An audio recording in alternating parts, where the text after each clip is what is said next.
So I am Cristina Ruelas. I'm part of the Freedom of Expression, Safety of Journalists section at UNESCO. UNESCO every 4 years presents the World Trends Report on Freedom of Expression Media Development. And this report particularly aims to inform member states on the state of the art on freedom of expression in order for them to uphold these principles and to protect and promote freedom of expression media development worldwide. This Monday, we're going to launch the World Trends Report, and here I'm going to try to introduce you to some of the key findings. The crisis is there. It's actually happening in around 60 countries of the world in the different regions. This is a level of crisis that we had not seen before since the Second World War. And this crisis reflects the decline of freedom of expression. Freedom of expression is declining in an accelerating rate that we had never seen before, and that only reflects the First World War, the Second World War, and the heightened period of the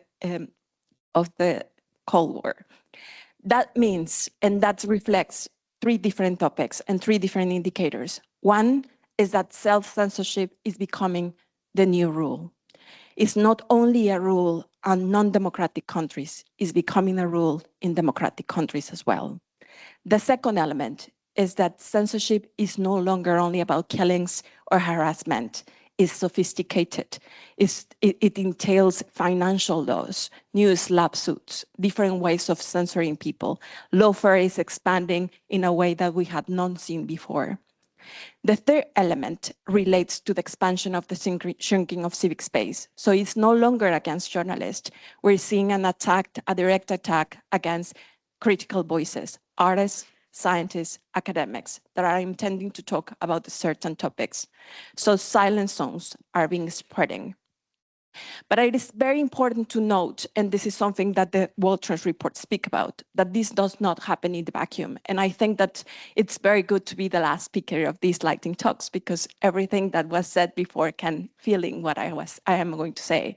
So there's 5 major trends that reflect this decline.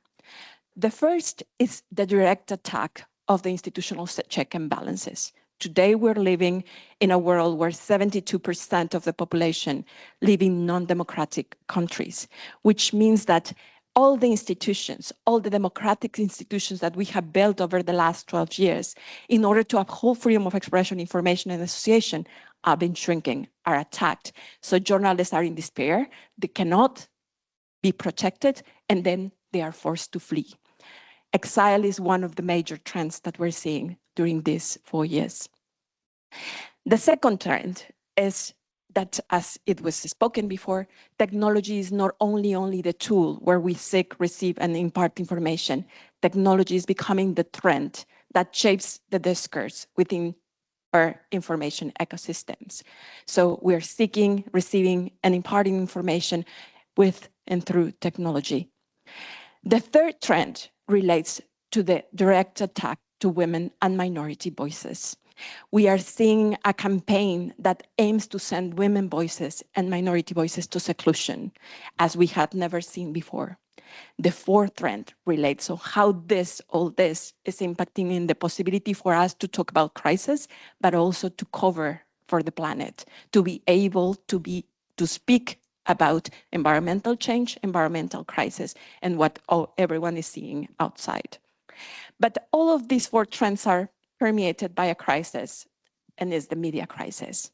Right now, it's difficult for media to cover because the majority of the companies are taking the lion's share of the majority of the media outlets. So it's very difficult to shape this.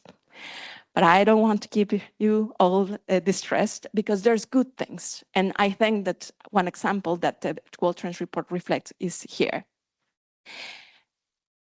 As we have all of these counter trends, we also have good things to talk about. One is that collaborative journalism and inter-thematic topics are being coming together.